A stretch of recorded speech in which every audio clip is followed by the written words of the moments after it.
My name is George Linde. 26 years old, and I play for the Cape Cobras. Take me down a little bit of a journey of where you started and how you started into cricket and how cricket became your profession.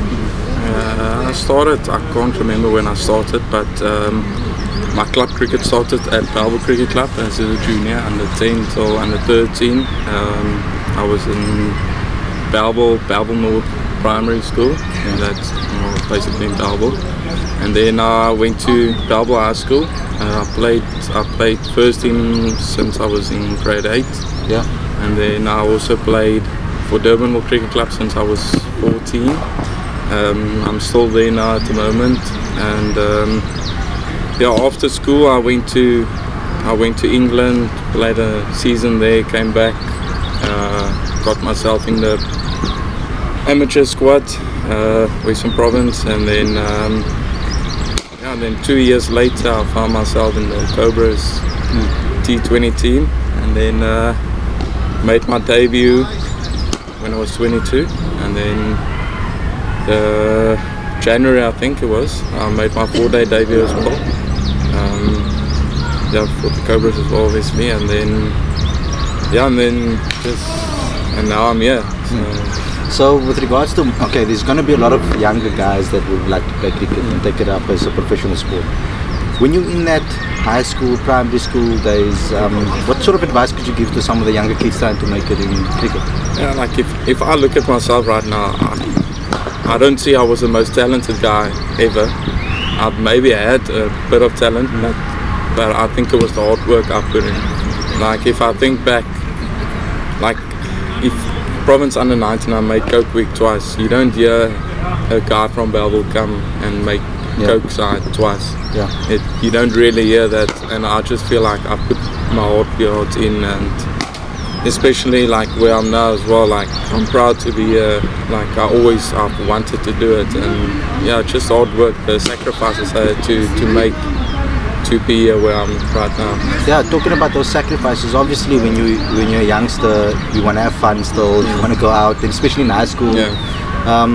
How do you have to balance your personal life with your cricket life? Like how did you balance that? How did you go about doing your schedules, etc.? I was a naughty boy when I was younger, but the main thing is like when I had cricket training, I did it full out. I didn't just sit back and chill.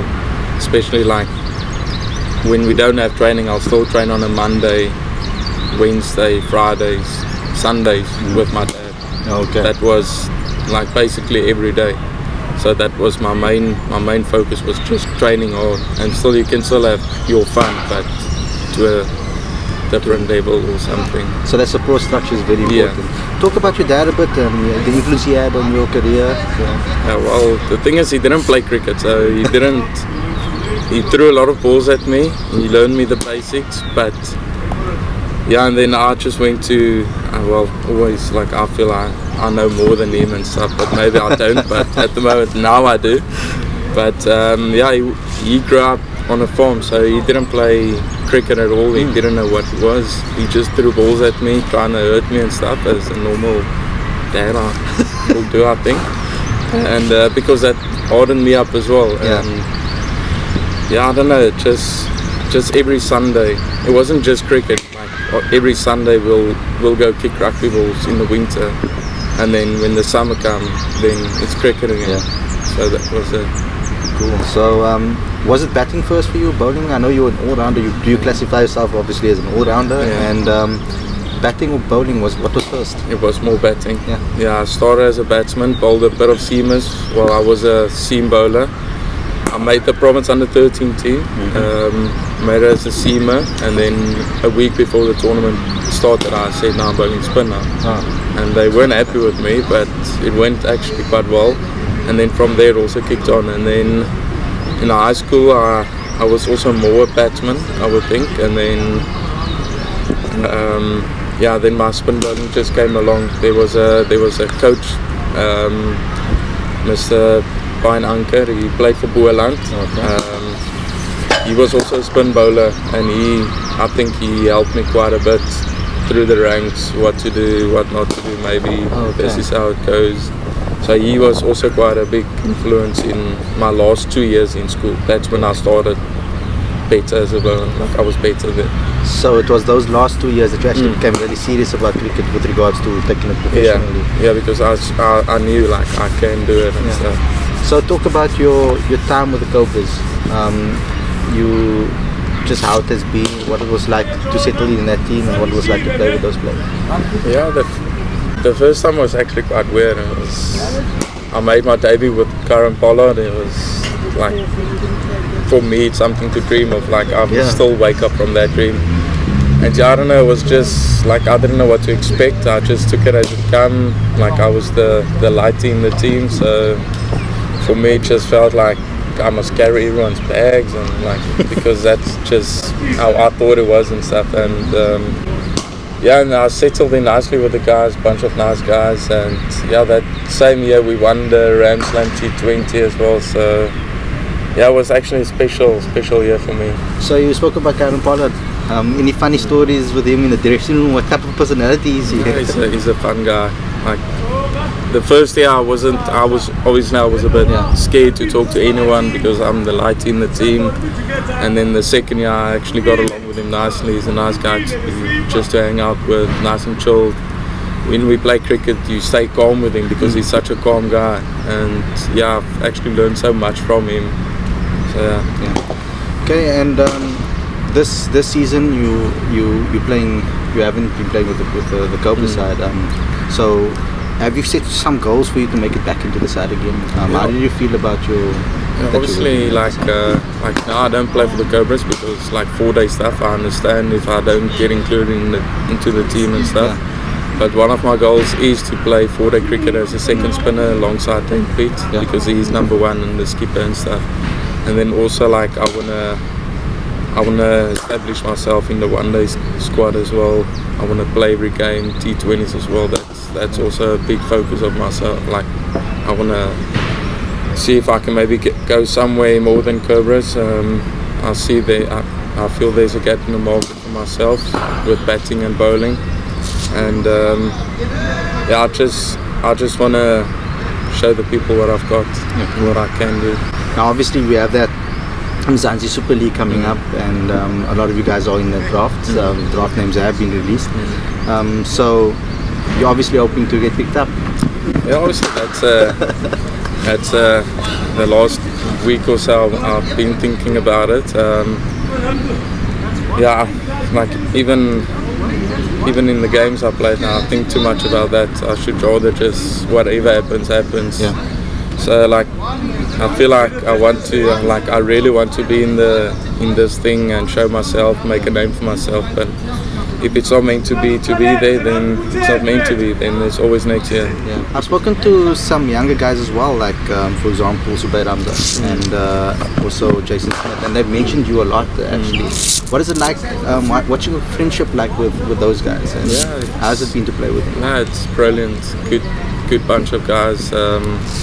Like just get along with them. When I was there, Zubi came in, Jason came in, and then we both, all three of us, got our first franchise contract together, and that's something special, especially as friends as well.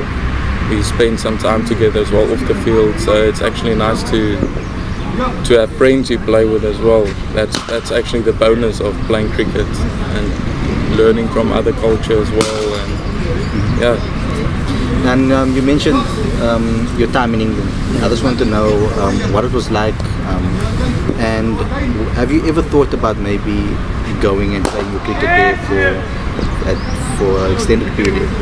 Oh, my first thing is my goal is to play for South Africa. So that's my number one goal. Otherwise, I feel like you have to sign a contract, but you have to play for South Africa. I don't know how it works. I don't care. My number one goal is to play for South Africa. I just basically go there to get some training, to focus on certain skills I want to get better at, and then bring it back to South Africa. Now, what type of skills have you learned in England? I mean, obviously they talk a lot about swing and facing swing.